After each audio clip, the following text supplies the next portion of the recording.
Olá, povo de Deus! Estamos iniciando a nossa live das 20 horas em ponto. E hoje com o tema O Apocalipse, o módulo A Redenção. Nós estamos na parte 4 desse módulo. Na última live nós falamos a respeito das pragas que desceram sobre o Egito, quando Deus envia Moisés para resgatar o seu povo para levar até Canaã. Nós temos que entender uma coisa. Deus disse para Abraão que Israel ficaria 400 anos no Egito, 430 anos, e depois ele seria trazido de volta para Canaã. Na verdade, Deus disse que ficaria numa terra estrangeira, que veio a ser a terra do Egito. Ficaria 430 anos e depois voltaria. Estava chegando a época do retorno. O que acontece com o povo? Há uma opressão escravagista sobre o povo de Israel, de forma que eles não veem outra saída senão voltar para a sua terra. E eles começam a clamar a Deus. Eles clamam a Deus no mesmo período em que Deus havia dito que era o momento desse retorno. Quando Deus ouve o clamor de Israel, Deus chama Moisés, a quem ele já tinha preparado para aquela hora. Moisés vai até o Egito e avisa Faraó que era para deixar o povo sair. O povo não sai, 10 pragas caem sobre o Egito, até que o Egito cede. É interessante nós notarmos que enquanto o Senhor estava fazendo aquele movimento com Israel, com Moisés, para tirar Israel do Egito, inclusive avisando o Faraó que era o momento dessa retirada, Faraó aumenta a opressão, aumenta a carga de trabalho, de forma a desmotivar o povo judeu de ir para a terra prometida. O que nós podemos entender disso, que lição podemos extrair? É que à medida que também vai chegando ao momento do toque da trombeta, da volta de Jesus, nós vamos percebendo mudanças mais rápidas no mundo. Por um lado, houve uma mudança de uma paz por um período prolongado, de forma que a pessoa pudesse dizer: bom é a terra, bom é a terra, se seguirmos o Senhor, comeremos o melhor da terra. O fato é que agora virou o ciclo, e agora nós estamos conhecendo o pior da terra, uma pandemia assaltando todos os planetas da terra, todas as nações da terra, e essa pandemia, à medida que aumenta a sua intensidade, aumenta também com isso o desemprego, depois vem a fome, depois vem o caos social, e tudo isso vai fazer com que o povo de Deus também sinta o mesmo desejo de Israel de começar a dizer: Maranata, ora vem Senhor Jesus. Depois nós fizemos ênfase e colocamos as perdas que o homem foi tendo por conta da queda. Ele perdeu o seu espírito, ele morreu espiritualmente diante de Deus quando ele caiu em pecado por causa da desobediência de Adão no Jardim do Éden. Depois ele também perdeu o seu corpo. O seu corpo está indo ao pó agora. Então ele perdeu o seu espírito, ele perdeu o seu corpo, a sua carne agora lhe domina, ele não busca as coisas de Deus, a sua alma é voltada para o seu corpo, e nesse meandro que é o mundo visto como sistema em oposição a Deus, faz com que tudo concorra para que o aumento da incredulidade seja cada vez maior. O homem também perdeu a terra. Com a queda, a terra se tornou um ambiente inóspito, inapto para a vida eterna. Vocês lembram que quando o homem estava no Jardim do Éden, Deus preparou o Jardim do Éden para Adão, Deus plantou um jardim para Adão, ele plantou árvores frutíferas boas de comer, e ele plantou a árvore da vida no meio do jardim, e também a árvore do conhecimento do bem e do mal. enquanto o homem ou fosse obediente a Deus, ele tinha acesso à árvore da vida. Então ele poderia perpetuar a vida em um mundo que estava perfeitamente habilitado para que a vida na terra pudesse ser perpetuada ad infinito. Por quê? Porque o homem estava ajustado, perfeitamente habilitado para viver a vida eterna. A terra estava perfeitamente habilitada para viver a vida, para que se estendesse para a vida eterna. E Deus visitava o homem na viração do dia. Era a plenitude da bem-aventurança estar no jardim do Éden. O fato é que o mundo se tornou inapto para a vida eterna, porque a própria criação, depois da queda, ela foi submetida ao cativeiro da corrupção. Nós encontramos isso, e é bom que você possa examinar na sua própria Bíblia, em Romanos, no capítulo de número 8, o versículo de número 20, nós lemos 8:20. Pois a criação está sujeita à vaidade não voluntariamente, mas por causa daquele que a sujeitou, na esperança de que a própria criação seja redimida do cativeiro da corrupção, para a liberdade da glória dos filhos de Deus. E aí diz: pois sabemos que toda a criação a um só tempo geme e suporta angústias até agora.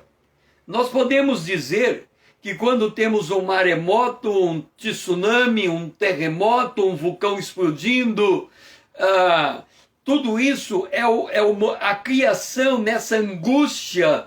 Quando nós temos a pandemia, enfim, quando nós temos agora essa perturbação climática que está acontecendo na Terra, tudo isso é um gemido da criação. É como se ela dissesse: filhos de Deus, se manifeste logo, para que essa carga de sujeição na corrupção que nós estamos vivendo possa ser modificado. Paulo demonstra que há uma relação entre as catástrofes e a volta do Senhor, ao declarar: a ardente expectação da criatura espera a manifestação dos filhos de Deus. É por isso que fazem parte dos eventos dos sinais dos tempos o aumento da frequência de terremoto, o aumento da frequência de maremoto, de tsunami. Por quê?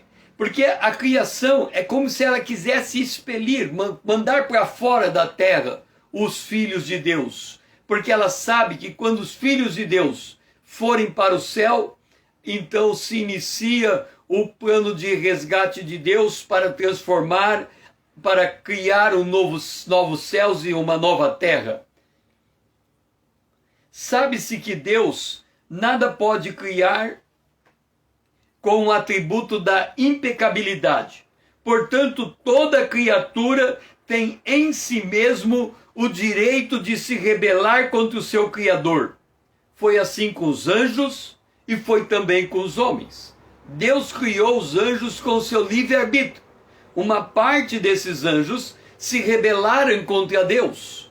E eles foram julgados, sentenciados, e o lago de fogo foi preparado para o diabo e os seus anjos. Agora vemos o homem também em desobediência a Deus, não permanecendo fiel ao comando que Deus havia dado no jardim do Éden.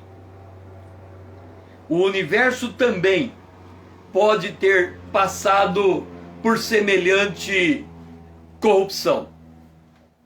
Deixe-me explicar como isso pode ter acontecido. Vamos ler Gênesis capítulo 1, o versículo 11. Abra a sua Bíblia. Diz assim: produz a terra relva, ervas verdes que deem semente, e árvores frutíferas que deem fruto segundo a sua espécie. E assim se fez. a terra produziu relva, ervas verdes que davam semente, segundo a sua espécie, e árvores que davam fruto, cuja semente estava nela. Vamos desenhar o que Deus está dizendo aqui. Ele diz assim: erva,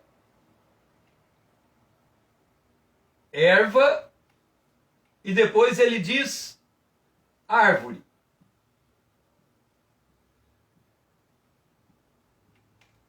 Ok? Então aqui tem erva e tem árvore. Qual é a ordem que Deus deu para a erva? Erva, produza semente. Erva, terra. Vamos lá, 11. Produz a terra, relva, ervas que deem semente. Então, a relva, ela tem que dar semente.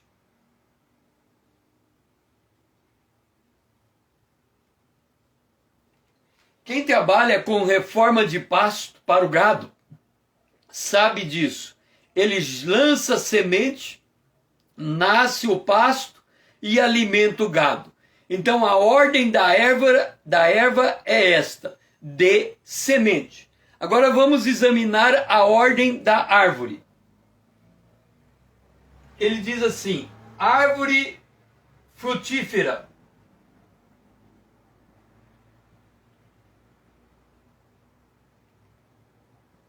Árvore frutífera. Árvore frutífera. Que dê, a árvore tem que dar fruto. Fruto, segundo a sua espécie. Então aqui está a ordem. A erva tem que dar semente e a árvore frutífera tem que dar fruto, segundo a sua espécie. No verso 12, nós temos o cumprimento da ordem. Então nós temos a terra, pois, produziu ervas que dão semente. Então o cumprimento, ervas que dão semente. Depois diz, árvores que dão fruto. Árvores que dão fruto, cuja semente estava nele. Observe que Deus disse, árvore frutífera de fruto. E a resposta veio, árvore de fruto. Qual é a diferença? Parece que na intenção original, a árvore, ela tinha que ser toda ela comestível. A erva, toda a erva é comestível. Então, quando a erva produz semente, o que ela produz, por exemplo, a semente do alface, ela vai produzir o alface. O alface todo ele é comestível. A árvore frutífera, ela deveria ser o caule, os galhos frutífero. Então, o mesmo sabor que se encontraria no fruto, se encontraria no caule, se encontraria no galho. Mas quando vem o cumprimento da ordem, a erva dá semente e a árvore dá fruto. Mas não é dito árvore frutífera dando fruto. Os estudiosos judeus dizem que há um indício aqui de que a árvore não entregou o que lhe foi pedido. Nós temos que lembrar que a rebelião, que a terra foi criada no terceiro dia. Os anjos foram criados no segundo dia. A rebelião dos anjos se deu entre o segundo e o terceiro dia. Portanto, portanto, quando a terra estava no processo de criação, os anjos já estavam rebelados. Então é provável que os anjos, eles próprios tenham induzido a própria criação em um ato de rebelião contra Deus, Porque Deus não pode criar nada impecável. Se Deus não criou o homem impecável, o homem caiu. Se Deus não criou anjos impecáveis, o homem caiu. É provável que também, de alguma maneira, haja um tipo de inteligência na coisa inanimada, e esse tipo de inteligência foi utilizado para se rebelar contra Deus. Qual é a evidência que nós teríamos no Novo Testamento de uma possível rebelião das árvores frutíferas contra Deus, dando a entender que a própria criação, o universo tenha se colocado nesse processo de rebelião? Vamos ver Marcos capítulo 11, o versículo de número 13. Jesus chega diante da figueira e, vendo de longe uma figueira com folhas, foi ver se nela porventura acharia alguma coisa. Aproximando-se dela, nada achou senão folhas, porque não era tempo de figos. Jesus chega diante de uma figueira que só tem folhas. Não era tempo de figo. No entanto, Jesus disse: nunca jamais coma alguém fruto de ti. Ora, como é que Jesus amaldiçoou uma figueira numa época que ela não era época de dar fruto, se não estava levando em conta que a árvore figueira tinha que ter dado fruto no caule e no ramo? Então aqui poderia ser uma evidência de que o Senhor estava declarando a rebelião de Gênesis 1:11. A árvore frutífera tinha que dar fruto, mas a árvore também tinha que ser comestível. E quando há o cumprimento no verso 12, diz que a árvore deu fruto, ou seja, ela não se tornou comestível. Então explica por que Jesus, fora do tempo do fruto, amaldiçoa esta figueira. Mateus capítulo 8, verso 26. Mateus capítulo 8, verso 26. Jesus está dormindo dentro do barco.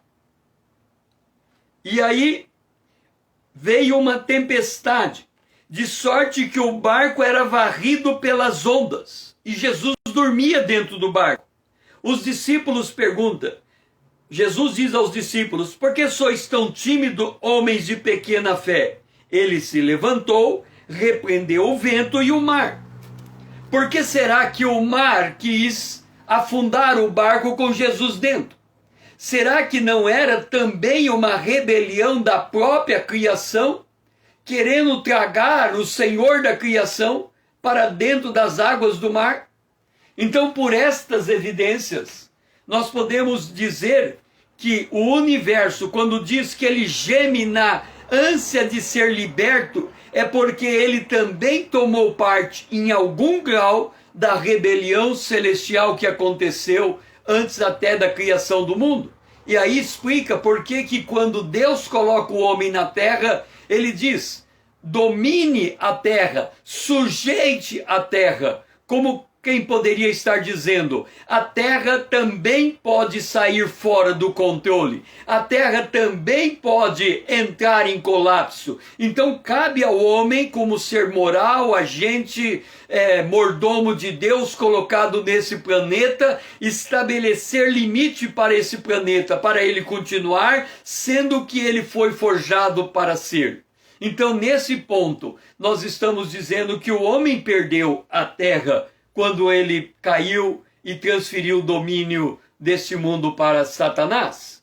Então vamos entender agora 3 movimentos da revelação: a transferência do domínio, o significado da redenção e a justificação em Cristo Jesus.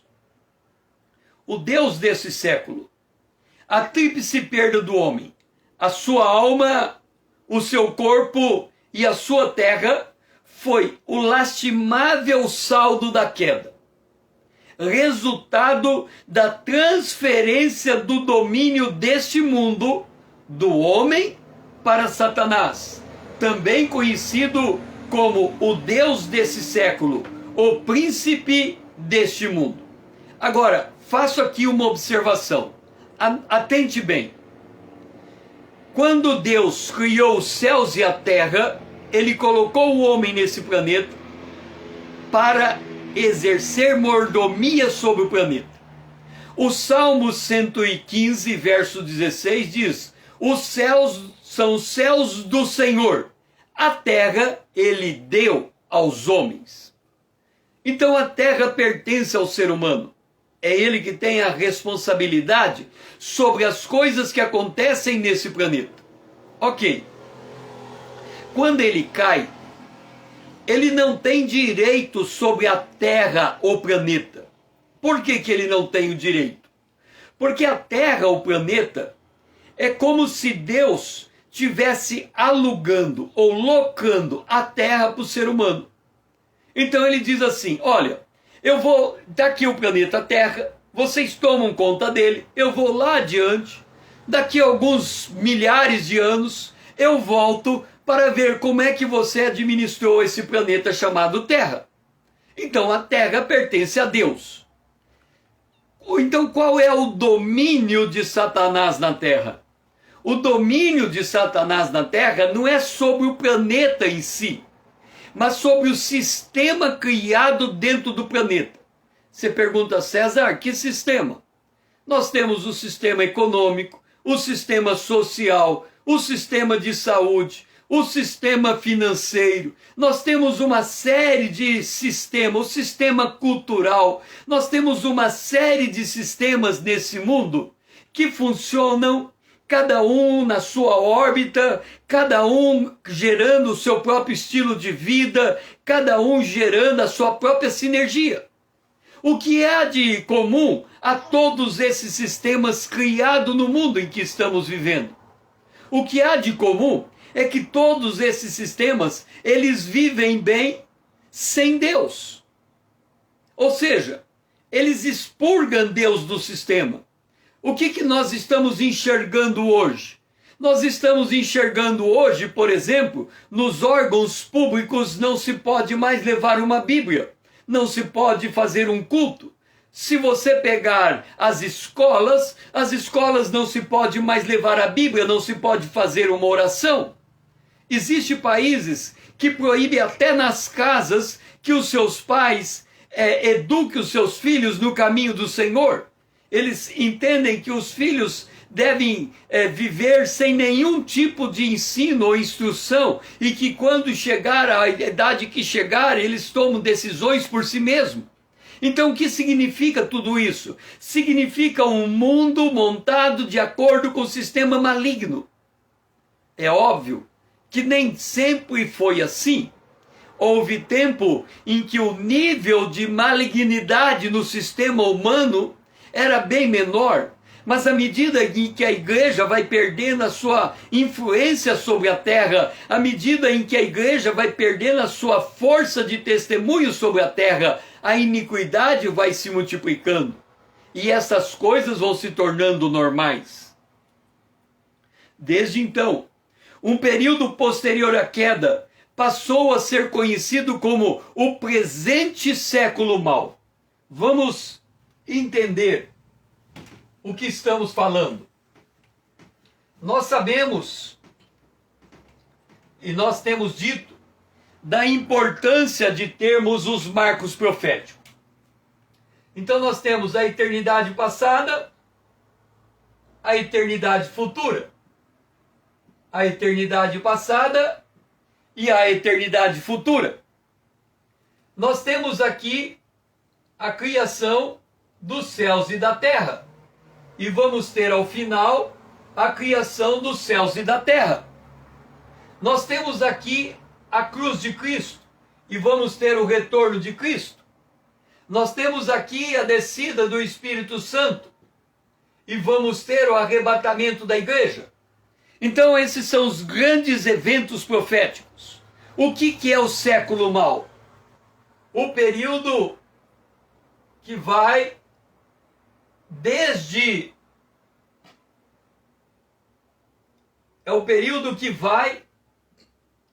desde a queda, aqui nós temos a queda, até o início do milênio. Então, este é chamado o presente século mau. Ele vai da queda até o milênio. E quem é que está no governo deste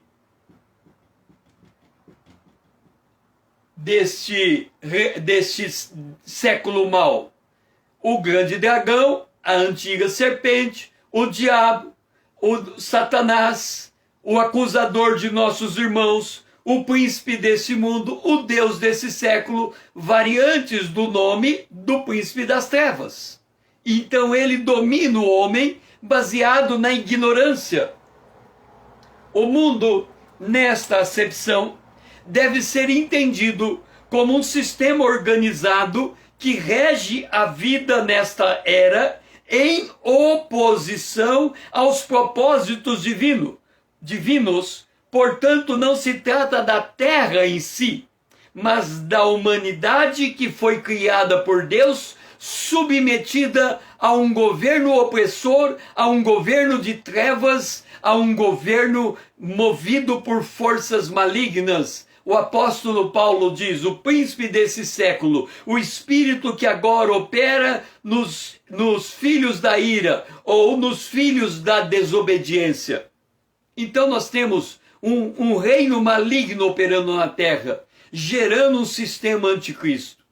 É interessante notarmos que quando, nesses últimos dias, a gente vê a multiplicação de leis contra o povo de Deus, ou contra as coisas de Deus, muitos ficam surpresos com que isso está acontecendo. Mas o que está acontecendo é, por se multiplicar a iniquidade, o amor da igreja vai esfriando e o mal vai tomando conta da terra. E estas coisas vão se tornando cada vez mais frequentes. O Deus desse século, esse sistema que rege esse planeta, é dominado por um espírito maligno que controla este mundo. Nós podemos ler 1 aos Coríntios, capítulo 2, o versículo 12. 1 aos Coríntios, capítulo 2, o versículo 12. Ora, nós não temos recebido o Espírito do mundo, e sim o Espírito que vem de Deus. Então há uma divisão. Aqueles que creram em Jesus estão preparados para o arrebatamento e para a ressurreição, eles têm o Espírito de Deus. Mas o restante da humanidade, ela tem o espírito do mundo, com capacidade de forjar na humanidade uma beligerância contra Deus. Efésios, capítulo 2, o versículo de número 2. Efésios, capítulo 2, o versículo de número 2. Nos quais andaste outrora, segundo o curso deste mundo, segundo o príncipe da potestades do ar, do espírito que agora atua nos filhos da desobediência. Então, esse espírito do mundo, ele opera em toda a humanidade, e ele cria esse estado de beligerância contra Deus.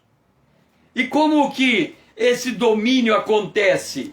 Hebreus capítulo 2, o versículo de número 15, ele nos dá a noção, a fonte de força, ou a fonte de poder que o maligno tem para governar a humanidade. Hebreus capítulo 2, o versículo 15.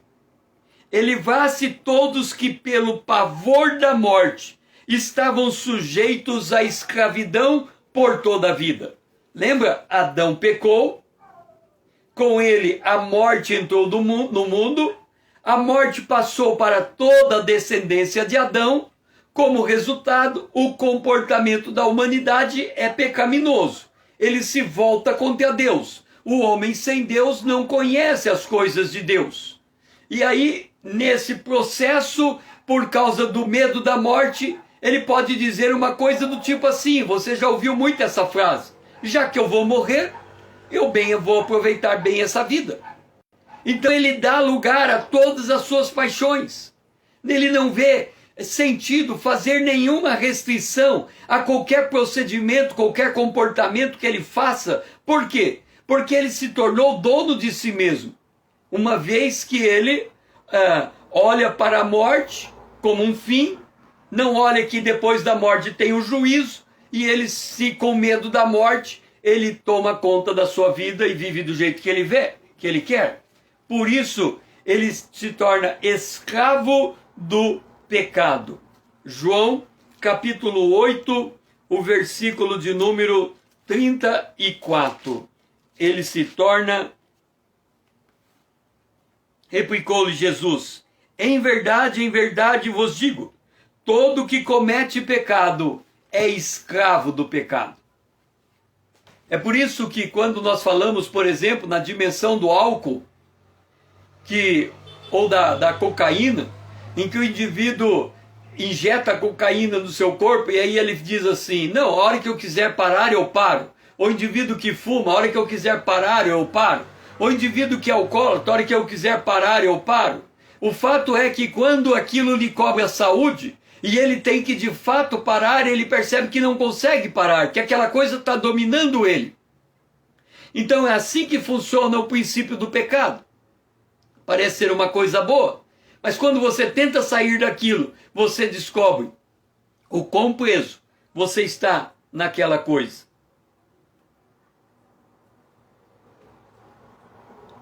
Desde a queda, portanto, a terra ficou com essa justa posição de domínio. Êxodo capítulo 9, o versículo 29. Êxodo 9, o versículo 29. Respondeu-lhe Moisés: em saindo eu da cidade, estenderei a mão ao Senhor, os trovões cessarão, e já não haverá chuva de pedras, para que saibais que a terra é do Senhor. Então é aquilo que eu disse. Quando o faraó está recebendo as 10 pragas, o sistema político, econômico, financeiro e social que ele montou estava sendo destruído. Mas a terra era do Senhor. Então a terra é de Deus, o sistema maligno dentro da terra não. Em que pese o fato de Satanás ser o Deus desse século e o príncipe desse mundo, o preço de resgate para libertar esses que estão escravos do pecado não foi pago a Satanás. Muitos têm a noção que se Satanás é o Deus desse século, e se ele aprisiona as almas na ignorância, por medo da morte, e submete elas à escravidão do pecado, que se Deus quiser libertar este povo, ele tem que pagar um preço a Satanás. Na verdade, não. Satanás é criatura de Deus, tanto quanto o homem o é. Satanás é caído, o homem também caiu. Satanás já está condenado, o homem também já está condenado. O juízo de Deus já foi emitido. Satanás tem o lago de fogo e enxofre preparado para ele e os seus anjos. Eles já foram julgados e sentenciados. Os homens ainda não foram sentenciados. Eles vão morrer, depois da morte eles vão estar diante do trono de Deus, vão ser julgados segundo as obras que estão registradas no livro das obras e lançados no lago de fogo preparado para o diabo e seus anjos. Portanto, Deus não pagou o resgate a Satanás. Ele pagou o resgate a quem? A si mesmo. Foi Deus que disse: não coma desse fruto, porque se comer morre. Então o homem comeu. Agora, para Deus livrar o homem da sua própria palavra, ele tem que equacionar a sua palavra na sua justiça. E a sua justiça é Jesus. Isto porque o pecado, como um ato de insubordinação à ordem divina, recebeu a sentença direta proferida por Deus: se você comer, você morre. Desde o instante em que o homem fez a sua opção, ele criou um abismo intransponível entre ele e Deus. E só Deus pode transportar, só Deus pode criar uma ponte nesse abismo insuperável. Essa transposição é feita por meio da redenção. A redenção é Deus vindo ao encontro do homem, resgatando o homem desse mercado de escravo que é o pecado e transportando ele para o reino de Deus. Com a ordem divina em Gênesis 2:17, está assentada a santidade de Deus. Lembra que em Gênesis 2:17 Deus disse: se comer, morre. Então ele definiu o seu lugar e o lugar do homem. A santidade de Deus está ali. Contudo, o homem cai em pecado. E aí a Bíblia diz: sem derramamento de sangue não há remissão de pecados. Hebreus capítulo 9, verso 22. Então, desde o momento em que o homem caiu em pecado, havia necessidade de um cordeiro substituto morrer em lugar do homem. A redenção representa, portanto, o resgate divino da condição adversa que o homem se encontra por causa da sua queda, por meio do pagamento de um dado preço. Então aqui nós temos a linha do tempo. Quando Deus criou os céus e a terra e colocou o homem no jardim do Éden, ele disse: se comer,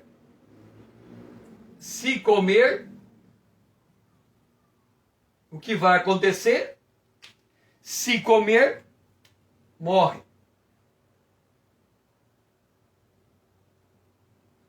Agora, o que Deus faz? Deus diz que no dia em que ele estabeleceu, desde o dia em que ele criou os céus e a terra, o cordeiro morreu no coração de Deus. Ou seja, quando Deus colocou a mão na massa para criar o ser humano, ele já tinha a provisão do cordeiro. Então a queda do homem não pegou Deus desprevenido.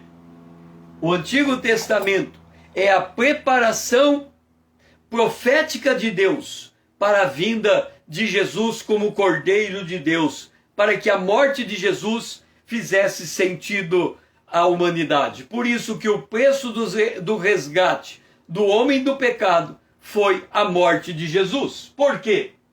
Porque com a morte veio o pecado. E o que Deus fez com o pecado? Ele pegou o pecado e colocou nas costas de Jesus. E a ira de Deus caiu sobre Jesus.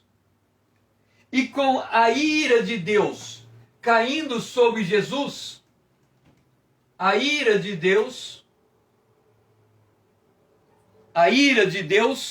é derramada sobre Jesus, e assim a justiça de Deus é aplacada.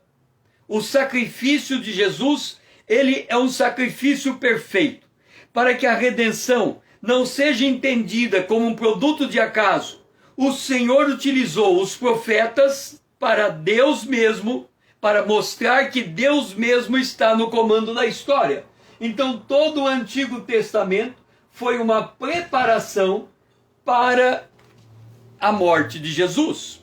Um exemplo disso, Isaías capítulo 53, escrito uns 700 anos antes de Jesus, Isaías escreve a seguinte profecia: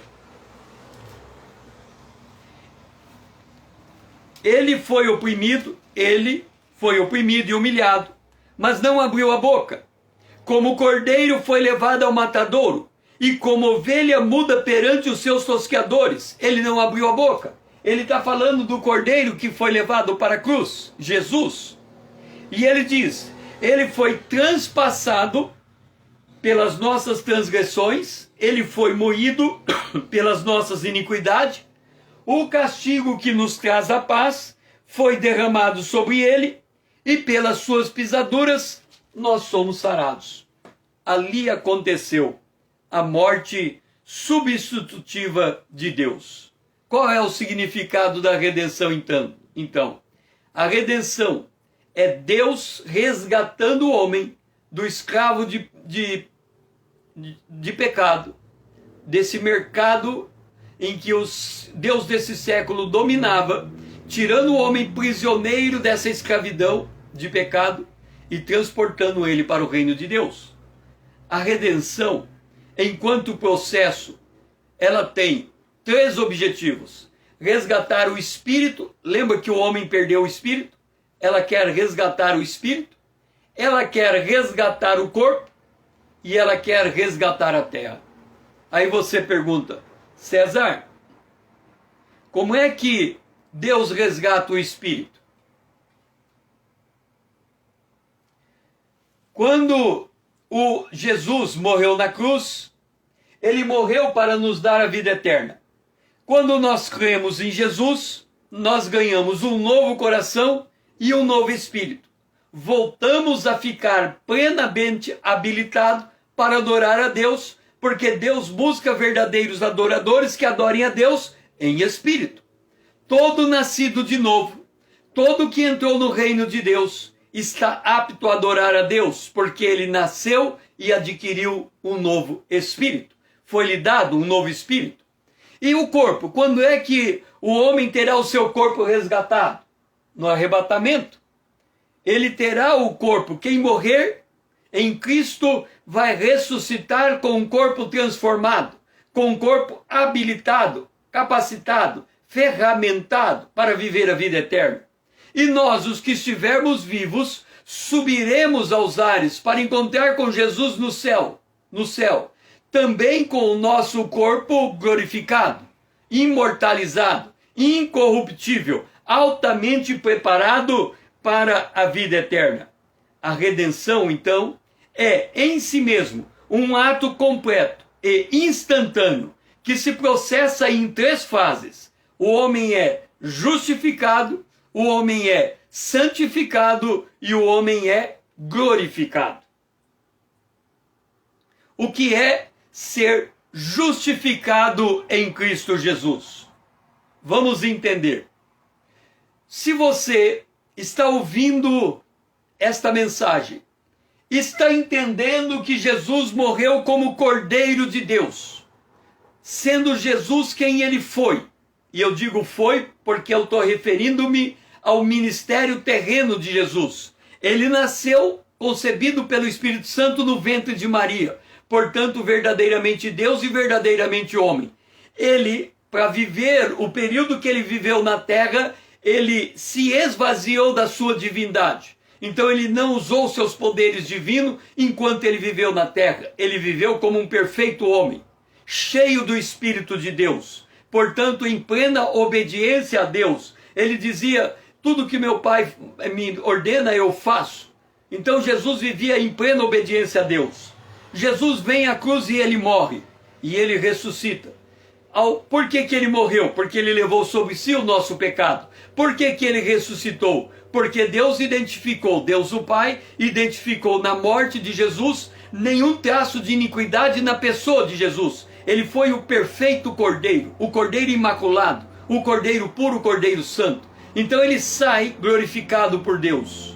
E nós, quando recebemos Jesus como Salvador, como Senhor e Salvador, nós recebemos a justificação. O que significa justificação?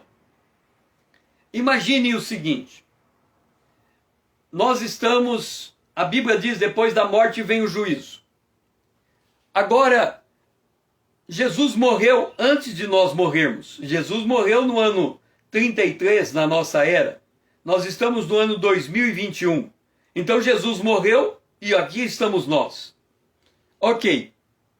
Aí nós olhamos para Jesus e nos vemos diante de um tribunal. O acusador Satanás nesse tribunal olha para nós e diz: esse homem é pecador, o salário dele é a morte. Nós olhamos para frente na nossa existência e sabemos que um dia a morte virá nos encontrar. Então Satanás tem razão. Nós nascemos de mulher e vamos morrer. Estamos aqui nesse tribunal. Aí Jesus, como nosso advogado, chega diante de nós e diz: se você crer no sangue que eu derramei na cruz do Calvário, você está salvo, porque eu morri no seu lugar. A gente que fica meio sem entender essa coisa, é muito religiosa, a gente diz: Senhor, explica melhor para nós. Aí Jesus explica. Lembra quando eu contei a história para vocês das pragas descendo no Egito? Você se lembra que a última praga era o anjo da morte, ia matar todo primogênito de todas as casas do Egito? Você lembra que Israel colocou sangue no umbral da casa dele? E o anjo da morte passou por cima, não entrou, e nenhum filho primogênito de judeu morreu naquela noite? Sim, lembro. Então, se você crer em mim, é como se você passasse o sangue no teu coração. E quando você passar pela morte, a morte não tem poder sobre você. O que vai acontecer é que fisicamente você vai fechar os olhos, como se estivesse dormindo, aguardando o toque da trombeta, e você será ressuscitado, de forma que a morte não tem mais domínio sobre a sua vida. Entendeu isso? Entendeu? Então você é declarado justo, porque você aceitou que o sacrifício de Jesus é suficiente para lhe dar a salvação. Então, nesse ato, é salvo do pecado, do mundo e de Satanás e da morte, tanto no seu corpo quanto na sua alma. É um ato jurídico. Eu sou declarado justo por Deus. A justificação é um ato jurídico por meio do qual Deus declara que o pecador está salvo da morte, por causa da obra meritória de Cristo na cruz. Jesus foi aceito por Deus como sendo o Cordeiro de Deus que recebeu a ira de Deus sobre ele na sua morte, porque ele morreu sem pecado, tornando a sua morte um sacrifício substitutivo. O ato de justificação, então agora que eu sou justo, então note isso, Deus cancela a morte e o pecado sobre a minha vida e declara que eu sou justo e santo. Isso é um ato jurídico.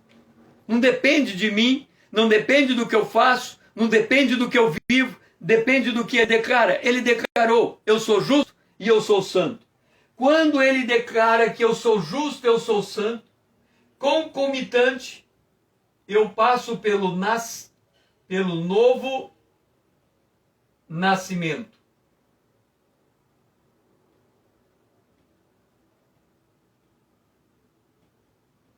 Eu não disse que há duas mortes? Você morre, depois vem o juízo, depois você é julgado e vem a segunda morte. Essa é a trajetória do homem natural. Agora, se você crê em Jesus, você não passa pela segunda morte, e a primeira é um sono. Então você nasce de mulher, nasce segunda vez, e porque você nasceu a segunda vez, você passa a ter vida de Deus. Portanto, você passa a ter vida eterna.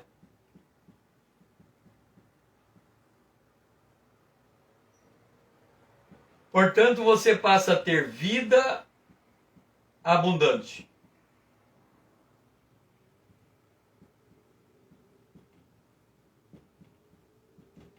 Estas são as prerrogativas de todo aquele que é justificado. Ele é declarado justo e santo por um ato legal, e ao mesmo tempo ele passa por um processo espiritual chamado novo nascimento, onde ele passa a ter um novo coração, um novo espírito, a lei de Deus escrita no seu coração e escrita na sua mente, e ele passa a ser a habitação do Espírito Santo, selado para a vida eterna. Então ele também tem o Espírito Santo.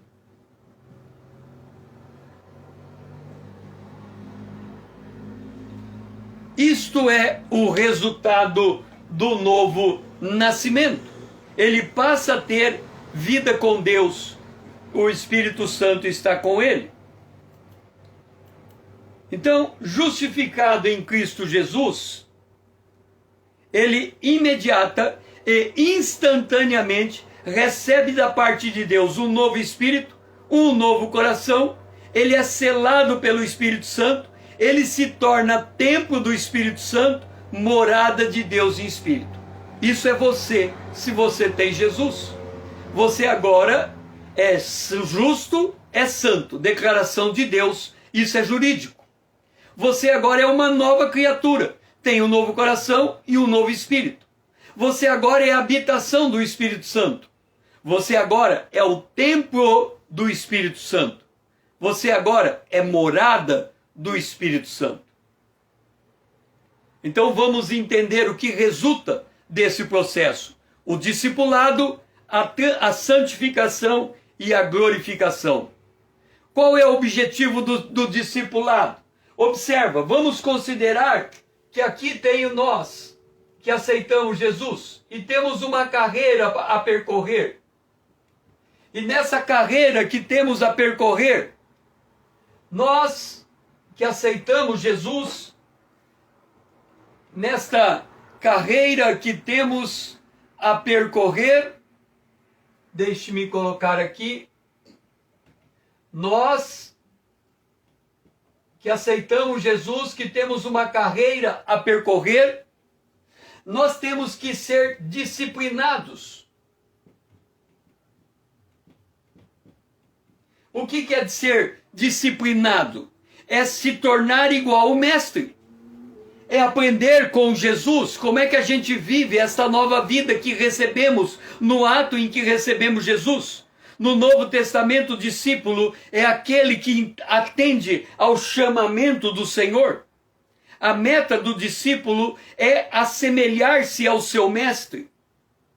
Compreendido a extensão do processo de justificação, o discípulo agora, ele foi justificado, ele nasceu de novo, ele é declarado justo, ele é declarado santo, ele entra agora em um processo, e esse processo, ele vai se transformando gradualmente na imagem daquele que ele está olhando agora, que é Jesus. Ele vai cada dia mais se assemelhar a Jesus. Este processo de assemelhação a Jesus, de ser como Jesus, de viver como Jesus, de andar como Jesus, é chamado de santificação. Santificação.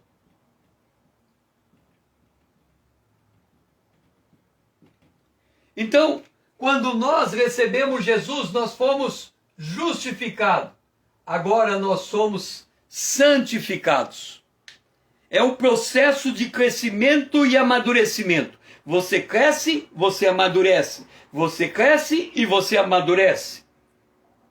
Como resultado da obra divina da justificação, o cristão está apto agora a andar com Deus, a passar pelo processo da santificação. Ele é então separado por Deus. Santificar é se colocar separado por Deus. Separação para Deus, imputação de Cristo como santificação, purificação moral, conformidade com a imagem de Cristo. Isso é o significado de santificação. O objetivo da santificação é aplicar diariamente em nós o que a justificação significa. É assim, quando eu aceito Jesus como Salvador, eu sou justo, eu sou declarado santo e eu sou declarado justo. Você é justo, você é declarado santo e você é declarado justo. Ok. Se a trombeta tocar, nós imediatamente estamos prontos para ir para o céu. Por isso que Paulo diz, nós que somos perfeitos, já somos perfeitos. Por quê? Porque a obra da redenção é completa. Mas nós ainda estamos alcançando a perfeição. Quer dizer, do ponto de vista da posição, nós já somos perfeitos. Do ponto de vista do processo, nós estamos alcançando a perfeição. Então, justificação, nós já somos perfeitos. Santificação, nós estamos em processo de perfeição. Santificar-se é, portanto, nos tornar participante da natureza divina, na totalidade da nossa experiência existencial. Significa tornar a expressão da natureza divina no nosso papel de pais, de filhos, de marido, de esposa, de servidor, de funcionário, de empreendedor, de empresário, de governador, de presidente. Em todas as esferas da vida, nós tínhamos que espelhar Cristo. A transformação nada mais é do que a conformação com a imagem de Cristo, naquele ponto em particular que o santo precisa ser transformado. Acontece que a gente recebeu uma carga do velho homem. Esta carga permanece conosco no nosso subconsciente como um padrão de comportamento. E muitas vezes nós reagimos à vida de acordo com esse padrão de comportamento que é o do velho homem. A santificação é o desmonte desse padrão de comportamento antigo para estabelecer um novo comportamento diante de Deus. O exercício de santificar-se realiza quando o cristão se submete à liderança do Espírito de Deus. E quando esse processo termina, toque da trombeta é o momento da glorificação. Na glorificação, o cristão verá a Deus com os seus olhos e terá o seu corpo revestido de incorruptibilidade. Ele estará preparado para a imortalidade. Na luta da carne e do espírito, essa luta perdura enquanto o homem estiver na sua caminhada na terra. No entanto, quando ele tiver o seu corpo glorificado, ele não terá mais conflito interior. Tudo o que ele fará estará em conformidade com a plena vontade de Deus. E como tudo isso se resume, estarmos para sempre com o Senhor. Então, o primeiro estágio, conversão, a redenção do pecador. Desde a queda, no jardim do Éden, até a segunda vinda, o objetivo de Deus, em todo esse período da história, é a conversão do pecador. É dar ao pecador um novo espírito. Por isso que Jesus, diante de Herodes, de Pilatos, ele disse: se o meu reino fosse desse mundo, eu mandaria legião de anjos para me livrar da morte. Mas o meu reino não é desse mundo. É por isso que o cristão passa pela morte física, porque ele sabe que o reino dele não é desse mundo. O objetivo primário do propósito de Deus na humanidade, desde a queda até a volta de Jesus, é a conversão do pecador. O segundo propósito de Deus, quando completa o número dos remidos, é a ressurreição, a redenção do corpo humano. O corpo humano tem que estar habilitado para viver para sempre com Deus. Somente quando soar a trombeta, num abrir e piscar de olhos, os que estiverem mortos ressuscitarão primeiro. Nós, os que estivermos vivos, seremos levados aos ares, com o nosso corpo glorificado. E aí vem a segunda vinda de Jesus. E a segunda vinda de Jesus é a redenção da terra. Com a segunda vinda de Jesus, o Senhor haverá de resgatar a terra, quando os reinos desse mundo passarão a ser do Senhor Deus e Pai e do seu Cristo. Esta é a segunda vinda. E nesta segunda vinda ela vai se dar em duas fases. A primeira, o arrebatamento da igreja. A segunda, a vinda física de Jesus na terra para tomar a terra de volta. Porque a terra é de Deus, nunca foi de Satanás. O mundo é do maligno. O mundo, nesse sentido, em um sistema que se opõe contra Deus, é maligno. Mas a humanidade dentro do mundo, Deus está resgatando para todo aquele que nele crê, possa ter a vida eterna e ser glorificado. Então, o que nós vimos? Nós vimos a criação, a queda e a redenção.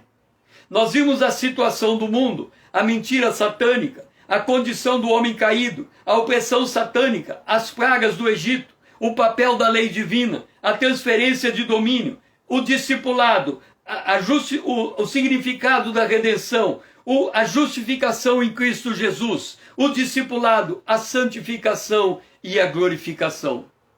Com isso, nós terminamos esse módulo, a redenção. O próximo módulo é a igreja, o corpo de Cristo. Aquilo que resulta desta redenção, aquilo que foi comprado por preço. Nós vamos compreender melhor quem é a igreja, o corpo de Cristo, que usufrui da fé em Jesus Cristo e que está esperando o toque da trombeta para ser arrebatado. Então entenda, o homem perdeu o seu espírito, o homem perdeu o seu corpo, o homem perdeu a sua terra. A conversão é a restauração do espírito. O arrebatamento com a ressurreição é a restauração do corpo.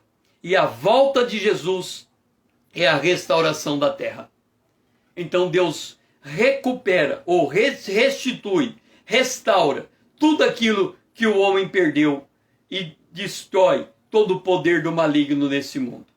Então agora a gente conseguiu entender o pano de fundo do livro do Apocalipse. No próximo módulo, nós vamos entender quem são os atores do livro do Apocalipse, começando pela igreja, o corpo de Cristo. Que o Senhor seja louvado. Foi muito bom ter você comigo. Vamos fazer parte da minha comunidade nessa conta do Instagram. Vamos dar relevância a ela. Eu preciso da sua ajuda. Venha me seguir nesta conta. Também pegue esse vídeo e marque no aviãozinho todos os seus amigos e encaminhe esse vídeo a todos os seus amigos. Vamos junto despertar o povo de Deus, atentar para proclamar aquilo que Paulo diz: desperta você que dorme, levanta-te dentre os mortos e Cristo te esclarecerá. Que o Senhor seja louvado e você tenha um restante de dia abençoado na presença de Deus.